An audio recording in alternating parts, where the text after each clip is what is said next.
జైలుకెళ్లినా కాకాని తీర్పులో మార్పు రాలేదని పొదలకూరు పిఎసిఎస్ చైర్మన్ తలచీరు మస్తాన్ బాబు విమర్శించారు. పొదలకూరు తెలుగుదేశం పార్టీ కార్యాలయంలో శనివారం ఆయన మీడియాతో మాట్లాడుతూ అజ్ఞాతవాసం, అరణ్యవాసం ముగించుకొని జనంలోకి వచ్చిన కాకాని నడవడికలో మార్పు రాలేదన్నారు. వ్యక్తిత్వ హననానికి పాల్పడడం, హేళనగా మాట్లాడడం కాకానికి అలవాటైపోయిందన్నారు.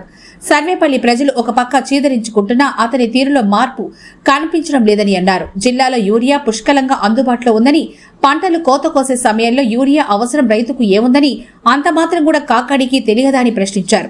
వైసీపీ ప్రభుత్వంలో ముఖాలు చూసి వాళ్ల పార్టీ వారియే యూరియా పంపిణీ చేశారని, ఆ పరిస్థితి ఇప్పుడు లేదన్నారు. ఎవరికి అవసరమైతే వారు నేరుగా తీసుకునే అవకాశం కూటమి ప్రభుత్వం కల్పించిందన్నారు. జీవితంలో ఇక సర్వేపల్లిలో విజయం సాధించలేడని జోషం చెప్పారు.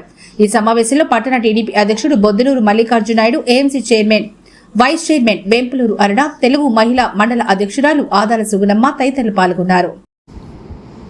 పుష్కలంగా నీళ్లున్నా కానీ మద్దతు ధర రాక రైతు పైరు పెట్టేదానికి జంకి రైతులే స్వచ్ఛందంగా క్రాప్ హాలిడే ప్రకటించినటువంటి ఘనమైన ప్రభుత్వం మీది ఆనాడు. ఈ రాష్ట్ర చరిత్రలో డ్యాముల్లో నీళ్లుండి ప్రభుత్వం క్రాప్ హాలిడే అని చెప్పకుండా రైతులే స్వచ్ఛందంగా క్రాప్ హాలిడే ప్రకటించింది తమరు హయాంలోనే. తమరు నాయకుడు జగన్మోహన్ రెడ్డి ముఖ్యమంత్రిగా ఉన్నప్పుడు, తమరు శాసనసభ్యులుగానో వ్యవసాయ శాఖ మంత్రిగా ఉన్నప్పుడే జరిగింది. అలాంటి ఘనమైన రికార్డులు మీకున్నాయి. అవినీతి అవినీతి అవినీతి అంటూ ఎత్తుకుంటాడు ప్రతి దాంట్లో. అప్పుడు చంద్రమోహన్ రెడ్డి ఎమ్మెల్సీగా మంత్రిగా ఉన్నప్పుడు మిల్లర్ల దగ్గర డబ్బులు అన్నాడు, రైతు రథాల్లో అవినీతి అన్నాడు, అక్కడేదో పోయినాదన్నాడు, ఇక్కడేదో వచ్చింది అన్నాడు. 5 ఏళ్ళు నీకు ప్రభుత్వం వచ్చింది. ఆ ప్రభుత్వంలో కింగ్ మేకర్గా నువ్వు పనిచేసావు, మంత్రిగా పనిచేసావు, వ్యవసాయ శాఖ మంత్రిగా. అవినీతి అని నీవు చేసినటువంటి ఆరోపణలు నిజమైతే ఎందుకు ఆనాడు నీ ప్రభుత్వంలో రాజారెడ్డి రాజ్యాంగం అమలు చేసి అందరినీ ఇబ్బంది పెడుతున్నావు కదా? మా నాయకుడు అవినీతి చేసింటే నువ్వు నీ రికార్డులు చూసుకో, అన్నీ చెప్పావు కదా, ఎందుకు నువ్వు చర్య తీసుకోలేకపోయావు అంటున్నా.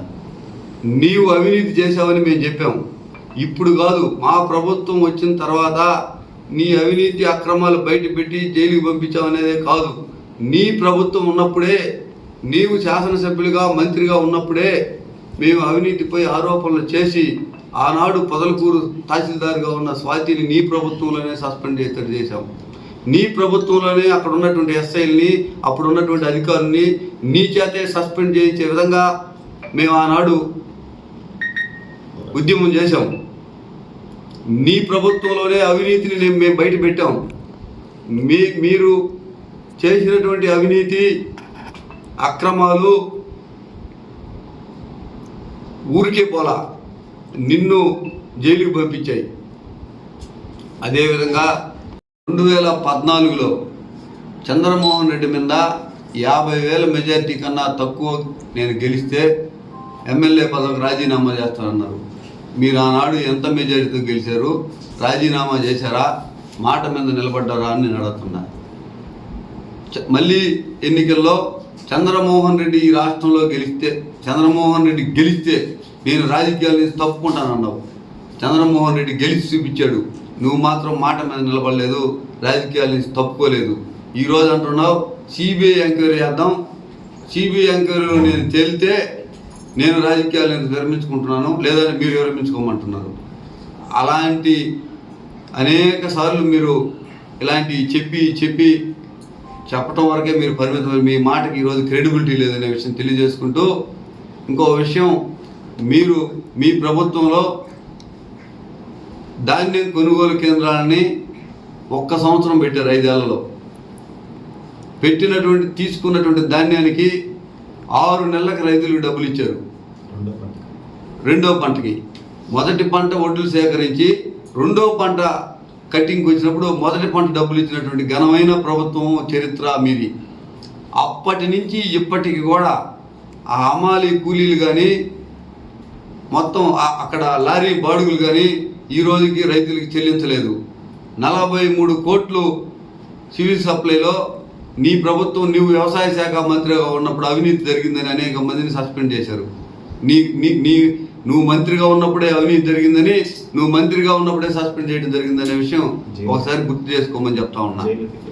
వాళ్ళంతా ఆ అధికారులంతా జైలు పాలయ్యారు నీ పుణ్యానికి. ఈరోజు మేము గత కారులో ఒక్క పొదలకూరు మండలం నుంచి 8,000 టన్నులు వడ్లు సేకరించాం. 16 కోట్ల రూపాయలటువంటి విలువైనటువంటి ధాన్యాన్ని సేకరించి 24 గంటల్లో సేకరించినటువంటి డబ్బులు రైతులకు చేరే విధంగా ఈ ప్రభుత్వం చేసింది. వడ్ల డబ్బులే కాదు, హమాలీ కూలీలు, లారీ బాడుగులు కూడా 48 గంటల్లో రైతులకు వచ్చే విధంగా చేసినటువంటి ప్రభుత్వం ఈ ప్రభుత్వం. మీ పాలనకి మా ప్రభుత్వానికి ఎంత తేడా ఉందో కూడా ప్రజలు గమనిస్తున్నారనే విషయాన్ని తెలియజేసుకుంటా ఉన్నాను.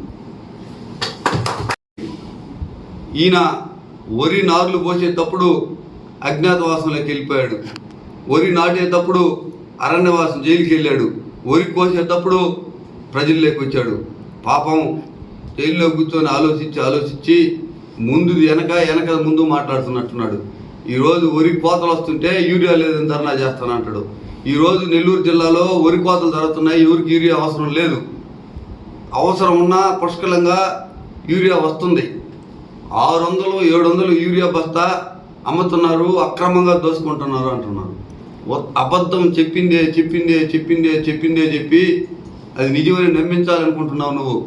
నీ ప్రభుత్వంలో యూరియా కోసం రోడ్ల మీదకి వచ్చి నీకు గుర్తులేదా అని అడుగుతున్నావు. నేదురుబల్లి ఘటన యూరియా సంఘటన కాదా అని నేను అడుగుతున్నా. నన్ను జైల్లో పెట్టించింది యూరియా లేదని అడిగినందుకు కాదా అని నేను అడుగుతున్నా. యూరియా నీ ప్రభుత్వంలో కన్నా 100 రెట్లు మెరుగ్గా ఈరోజు ఈ ప్రభుత్వంలో అందరికీ అందే విధంగా మా నాయకుడు చంద్రబాబు నాయుడు ఏర్పాట్లు చేశారు. మీరు ఆ రోజు ఆర్బీకేల్లో పిఎస్సిఎస్లో యూరియా దించి మొఖాలు చూసి వైసీపీ నాయకులైతేనో వైసీపీ లీడర్లు అయితేనో యూరియా ఇచ్చారు. ఒక రైతు తెలుగుదేశం వాళ్ళకి ఎవరికన్నా అధికారులు యూరియా ఇస్తే ఆ అధికారులని అందనంత దూరంలో బదిలీ చేయించారు. అటువంటి చరిత్ర మీది. ఆనాడు ఒక్క సంవత్సరంలో ఒడ్లు కొనుగోలు కేంద్రాలు పెట్టారు మీరు. ఆ ఒడ్లు కొనుగోలు కేంద్రాలలో గోతాలు ఎవరికి ఇచ్చారో తెలుసా? మీ కార్యకర్తలకి, మీ నాయకులకి ఇచ్చి 850 కేజీలు పుట్టున్న వడ్లని 1150 కేజీలుగా మార్చి దోపిడీ చేసినటువంటి మీరు మీ దెబ్బగా తట్టుకోలేక బయట అడిగితే 8,000 పుట్టి వడ్లు అన్నాడు. యార్డుకు కావాలంటే 1150 కేజీలు ఇవ్వాలా. ఆ మరుసటి క్రాప్ హాలిడే ప్రకటించేశారు రైతులు. ఎవరైనా లీజుకి ఊరికి ఇష్టం చేసుకోమన్నా కానీ కొన్ని గ్రామాల్లో అయితే ముందుకు రాలా. మీరు మరిచిన ఆ రైతులు ఆ పరిస్థితిని మర్చిపోవాలా. రైతులందరికీ గుర్తుంది అని చెప్తా ఉన్నాం. మీరు మాట్లాడేటప్పుడు గతాన్ని ఒకసారి గుర్తు తెచ్చుకోండి. మీరు వ్యవసాయ శాఖ మంత్రిగా ఒక రైతుకి ఏమన్నా ఒక పట్టు ఇచ్చారా, ఒక స్పేర్ ఇచ్చారా, ఒక డ్రిప్ ఇరిగేషన్ ఇచ్చారా? నేను చేసినంత ఎవరు చేయలేదని నువ్వు చెప్పుకుంటుంటే ప్రజలు టీవీల్లో, పేపర్లలో, వాట్సాప్లో చూసి నవ్వుకుంటున్నారు. సార్లు ఒకే అబద్ధాన్ని చెప్తే అది నిజమైపోద్దని మీరు కలగంటున్నట్టున్నారు. కలలుగానే మిగిలిపోతాయి. ఇక మీరు మళ్ళీ ఈ సర్వేపల్లిలో ఎన్ని అబద్ధాలు చెప్పినా శాసనసభ్యులుగా గెలిచేది జరిగే ప్రసక్తే లేదు. మీ అహంభావం తగ్గిందాకా, మీ హేళనైనటువంటి మీ భాష మీరు మార్చుకునేదాకా మీకు ప్రజలు మిమ్మల్ని హర్షించరు. నేను అడుగుతున్నా, ఈ పొదలకూరు మండలానికి లేదా ఈ జిల్లాకి నువ్వు వ్యవసాయ శాఖ మంత్రిగా ఏం చేశావు అని, ఏం ఒరగబెట్టావని ఈరోజు విమర్శిస్తున్నావు అందరినీ. నీవు మీ జగన్మోహన్ రెడ్డి దగ్గర మార్కుల కోసం మీ కూతురికి ఒక పోస్టు, మీకు ఒక పోస్టు, ఇంకెవరన్నా మీ అల్లుళ్ళు ఉండడం వాళ్ళకు కూడా ఆ పనికిరాని పార్టీలో పోస్టుల కోసం ఈరోజు చంద్రమోహన్ రెడ్డిని దూషించాలని ఒక అజెండాగా పెట్టుకున్నావు. నీవు చేసి నీ కర్మకి, నీ పాపాలకి నువ్వు బలి కేసుల్లో ఇరుక్కొని జైలుకి పోయి వచ్చి అది అందరికీ వృద్ధాలని చూస్తున్నావు.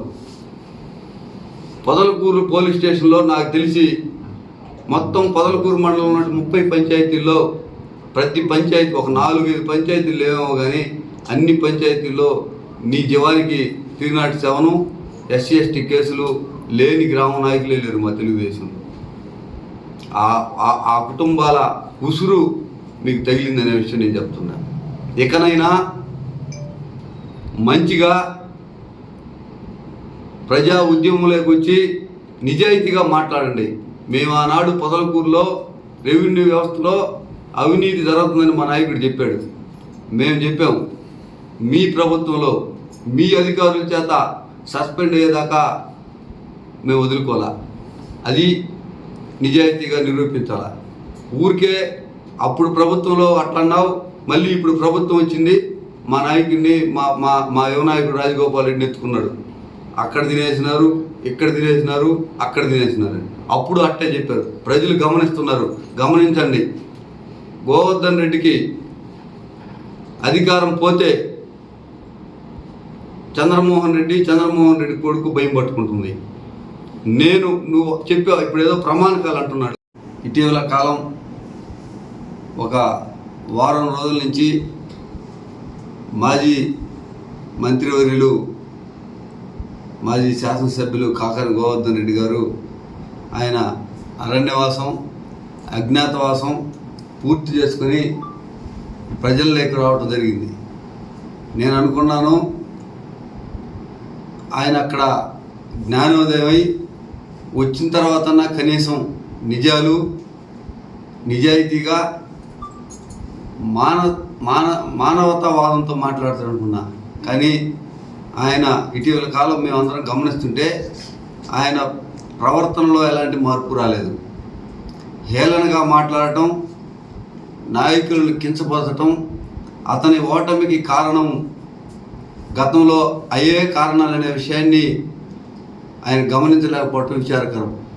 గత 5 ఏళ్ళ ఆయన మంత్రిగా ఎమ్మెల్యేగా ఆ హేళన భాషే ప్రజలు చేత్కరించారని ఆయన గుర్తించలేకపోయినట్టున్నాడు.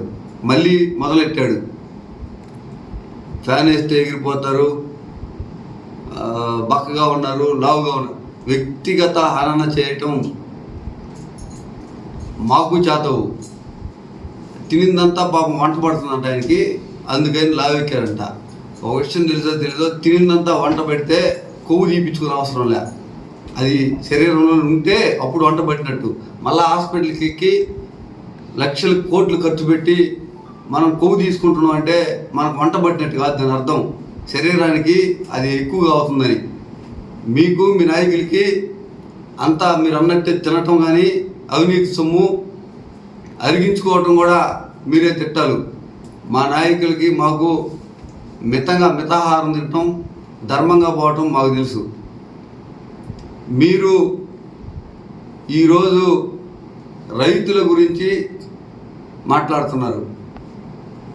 అసలు రైతుల గురించి మాట్లాడే హక్కు అర్హత మీకు కానీ మీ నాయకుడికి కానీ ఉందా నేను అడుగుతున్నా. 5 ఏళ్లలో నీవు వ్యవసాయ శాఖ మంత్రిగా